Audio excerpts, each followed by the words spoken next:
한국과 경기 후 분노를 쏟아내던 일본이 자국 레전드의 일침 이후 눈에 띄는 변화를 보이고 있다. 23세 이하 아시안컵에 출전한 한국 축구 대표팀이 승승장구하며 발전을 거듭하고 있습니다. 사실 23세 이하 아시안컵은 경기 시작 전부터 팬들의 관심 밖으로 밀려날 수밖에 없었는데 사령탑을 맡았던 황선홍 감독이 성인 대표팀을 오가며 자리를 비웠고 아시안컵 인식 자체가 가벼웠기 때문입니다. 하지만 23세 이하 대표팀 선수들은 묵묵히 스스로를 갈고 닦았고 지금도 성장을 거듭하고 있습니다. 그 결과가 이번 한일전에서 드러났다고 할 수 있는데요. 이번 23세 이하 아시안컵이 중요한 이유는 더 이상 전통의 강호 한국과 일본이 우승컵을 드는 게 만만한 대회가 아니었기 때문입니다. 실제로 성인 대표팀은 아시안컵 타이틀 획득에 실패한 것뿐만 아니라 상향 평준화된 아시아의 축구 실력을 뼈저리게 느껴야 했고 우리나라와 함께 아시아의 강호로 알려진 일본도 고전을 면치 못하고 있어 아시아의 축구는 이제 승부를 예측하기 어려운 긴장감이 유지되고 있습니다. 당시 일본 매체들은 탈락했던 아시안컵을 깎아내리며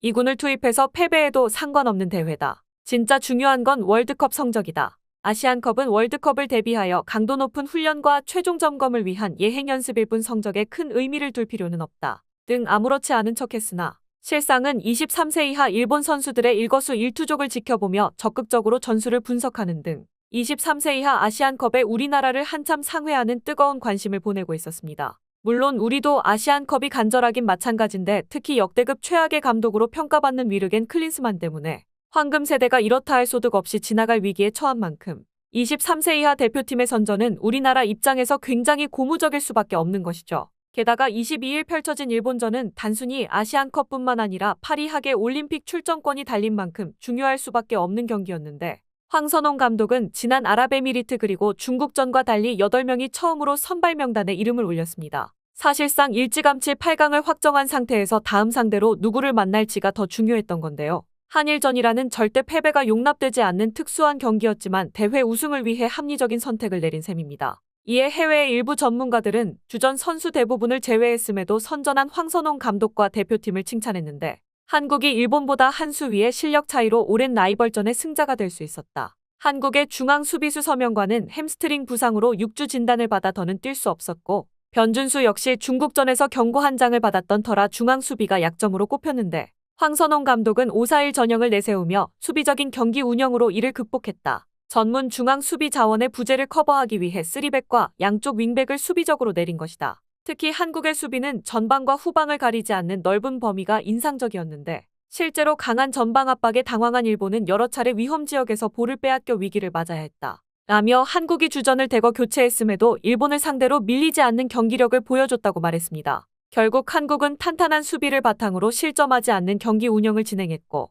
결국 후반 30분 코너킥 상황에서 키커로 나선 이태석의 날카로운 킥을 김민우가 헤더로 마무리해 선제골이자 결승골로 일본을 제압할 수 있었습니다. 이에 외신들은 한국의 저력에 놀라움을 감추지 않았는데 영국 데일리 익스프레스는 3경기 연속 공격 포인트를 기록한 이태석과 결승골을 기록한 김민우가 승리의 주역이라고 할 수 있다. 다만 그들 외에도 특별히 눈에 띄는 선수가 있었는데 정상빈이 그 주인공으로 그는 보통 공격수보다 높이가 낮은 대신 많이 뛰면서 상대 수비진에 부담을 주었고 워낙 많이 뛰다 보니 혼자 있어도 압도적인 존재감을 보여줬다. 그의 활약 덕분에 한국은 수비와 미드필더에서 대형을 갖출 시간을 벌 수 있었고 결국 일본의 실점을 허용하지 않고 클린시트로 경기를 마무리하는 원동력이 됐다. 라며 황선홍 감독 전술의 핵심 인물로 정상빈을 꼽으며 주목해야 할 선수라고 주장했습니다. 반면 한국의 패한 일본의 분위기는 눈에 띄게 침체됐는데 경기 후 오이와 고 감독은 인터뷰를 통해 전력으로 맞붙는 진검승부는 아니었다. 한국이 선발 멤버 10명을 바꾸는 로테이션에 나섰다면 일본 역시 주전 7명을 교체했다. 양팀 모두 주축 선수들의 체력 안배를 염두했다. 이기는 것이 중요한 경기였지만 다음 경기가 남았으니 그 부분에 집중하는 게 맞다. 패배한 것은 억울하지만 조별리그 3경기는 계획대로 풀어가고 있다. 라고 말했습니다. 8강 진출에 실패한 게 아닌 만큼 아무렇지 않은 듯 인터뷰를 이어갔지만 실상은 그렇지 않았습니다. 만약 일본이 한국을 잡고 B조 1위로 진출했다면 인도네시아와 만날 수 있었지만 이번 패배로 B조 2위로 8강에 진출해 A조 1위이자 개최국 카타르와 4강 티켓을 놓고 맞붙어야 하기 때문입니다. 휴식일만 따져도 카타르는 3일 휴식을 취하지만 일본은 2일 뒤 경기를 치러야 하며 만약 일본이 카타르에 패배한다면 다가올 파리 올림픽 본선 진출에 실패하게 돼 긴장감이 고조되고 있는데요. 실제로 일본 팬들은 오이와 감독이 덤덤하게 패배를 받아들였지만 결과는 치명적이다. 도대체 뭐가 계획대로 진행됐다는 건지 되묻고 싶다. 한국이 10명의 로테이션을 돌려서 매번 핑계 삼았던 이군 선수 탓도 할 수 없다. 언제나 일본 매체들은 한국을 앞질렀다고 자화자찬하지만 돌이켜보면 어린 유망주부터 성인 대표팀까지 속 시원하게 한국을 몰아세운 적이 있었는지 기억도 나지 않는다.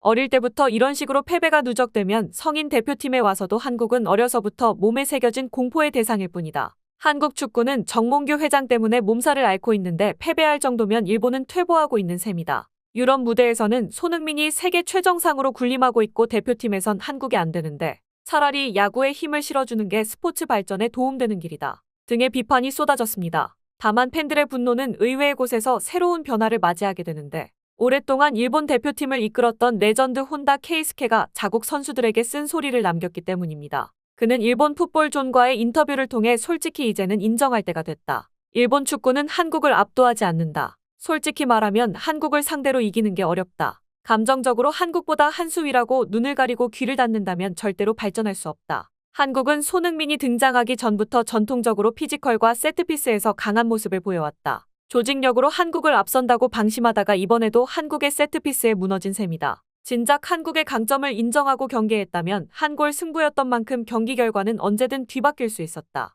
클린스만 감독 때문에 잠시 한국의 무서움을 잊었다면 이제 꿈에서 깨어나야 한다. 또한 아시아의 축구 수준이 급상승한 지금 일본이 무시할 수 있는 국가는 전 세계 어디에도 없다. 한국뿐 아니라 모든 국가를 상대함에 있어 배우려는 자세와 도전 정신이 필요한 시점이다. 라고 말했습니다. 이 같은 주장에 일본 축구팬들 대부분 공감을 표했는데 손흥민도 없는데 패배한 거면 그냥 한국이 천적인 셈이다. 한국의 황금 세대가 아시안컵에서 탈락한 이유는 감독 때문이라는 사실이 증명된 경기였다. 반면 일본이 아시안컵에서 탈락한 이유는 아무리 생각해도 핑계를 찾을 수 없다. 단순히 상대의 수준이 높았고 일본의 발전이 그만큼 정체됐기 때문인 것이다. 믿었던 조직력도 아시아에서 더는 안 통하는 만큼 이제는 낮은 자세로 겸손해져야 한다. 솔직히 아직도 미토마가 손흥민을 뛰어넘었다는 헛소리를 믿는 사람들이 있다. 그는 지난 시즌 고작 7골과 올 시즌 3골을 넣어 이제 EPL에서 총 10골을 기록했다. 반면 손흥민은 지난 시즌에 이어 올 시즌도 두 자릿수 득점을 기록하며 순도 높은 활약을 이어가고 있고